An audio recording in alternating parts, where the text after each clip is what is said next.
Uma corajosa mãe de Portugal decidiu manter o filho na barriga, mesmo com todos os perigos. O bebê nasceu saudável, porém, ela faleceu repentinamente após 107 dias de gravidez. Sandra Pedro é uma mulher que residia na cidade portuguesa de Braga, com seu filho de 8 anos. E no momento em que Sandra soube que estava esperando seu segundo filho, ela foi ao médico para obter algumas informações e conselhos. E os médicos lhe disseram sobre os riscos significativos aos quais ela estaria exposta durante a gravidez.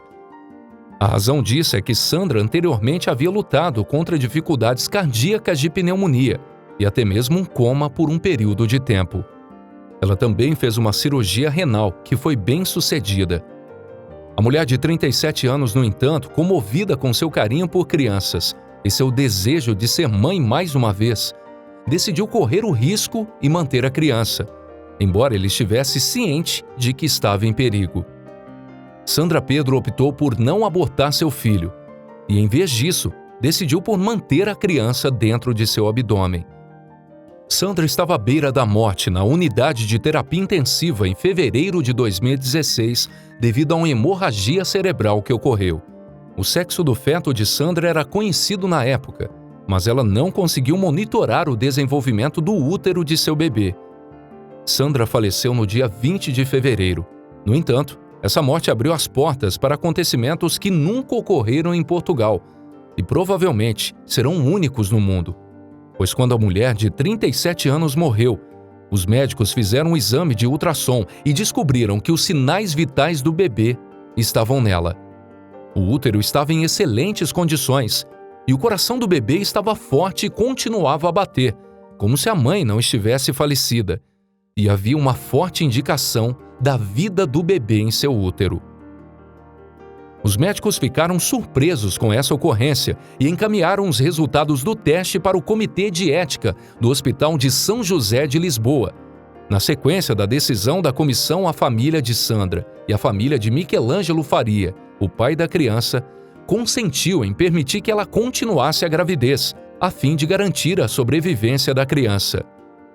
Lourenco Salvato foi o nome dado para a criança. O corpo de Sandra continuava a ser controlado por máquinas.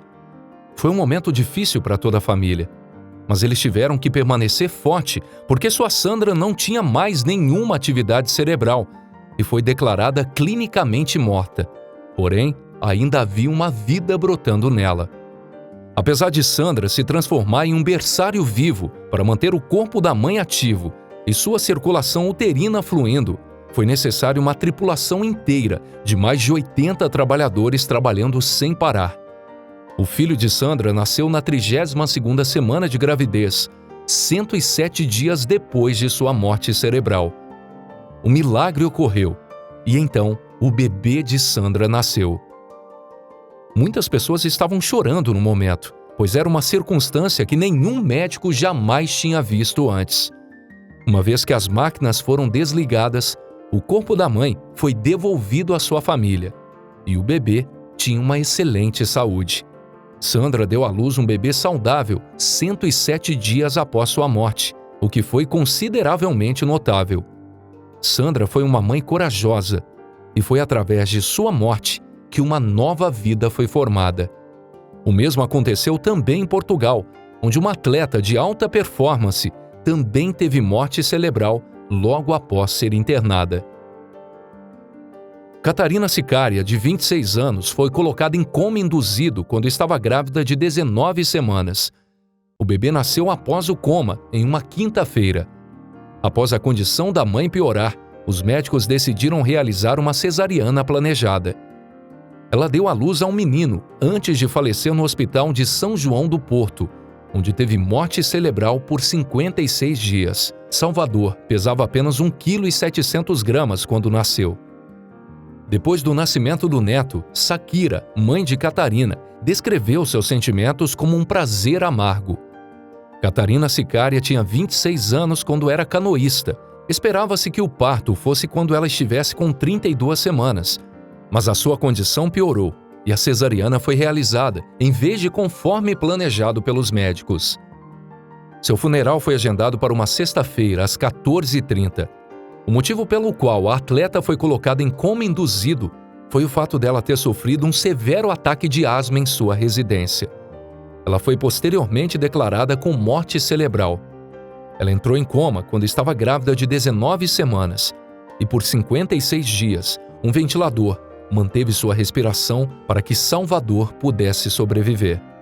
De acordo com a BBC, foram as regras de consentimento presumido de Portugal, bem como os desejos da família, que permitiram ao bebê nascer vivo.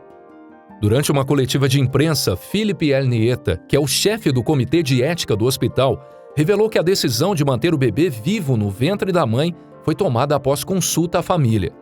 E uma vez que a mãe nunca optou por não cumprir a lei de doação de órgãos com consentimento presumido de Portugal, visto que ser um doador não é apenas estar em posição de doar um fígado, coração ou pulmão, mas também estar em posição de se oferecer para salvar a vida de uma criança.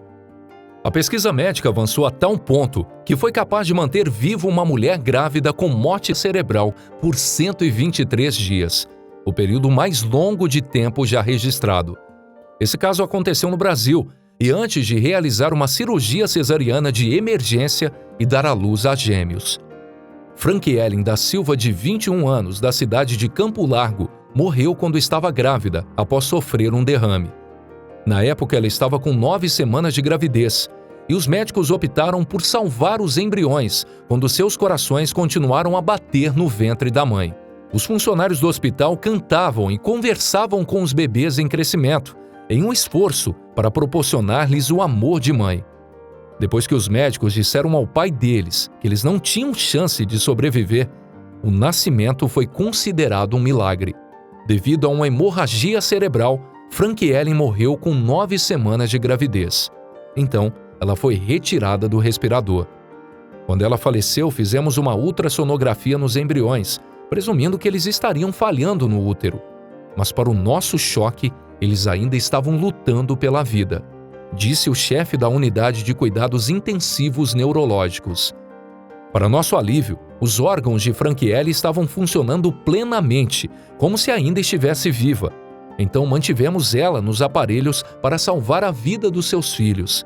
Então pudemos ver eles nascerem e também pudemos vê-los crescer diariamente. O médico procurou a ajuda de outro médico português que tratou de um caso semelhante com uma gestação de 107 dias. O nosso caso é o mais longo já visto, então ele disse que nossa principal preocupação tinha que ser garantir que os órgãos continuassem a funcionar corretamente para que os bebês pudessem crescer. Os gêmeos são Ana Vitória e Azaf, uma menina e um menino.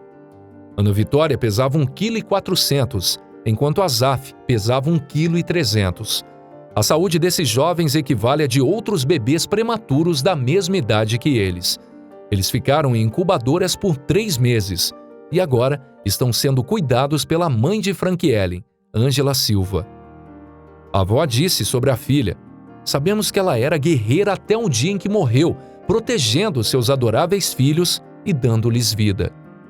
Os médicos, enfermeiras e outros funcionários do hospital contaram que durante o crescimento das crianças no útero, a capelã e musicoterapeuta Érica cantou canções infantis para os bebês.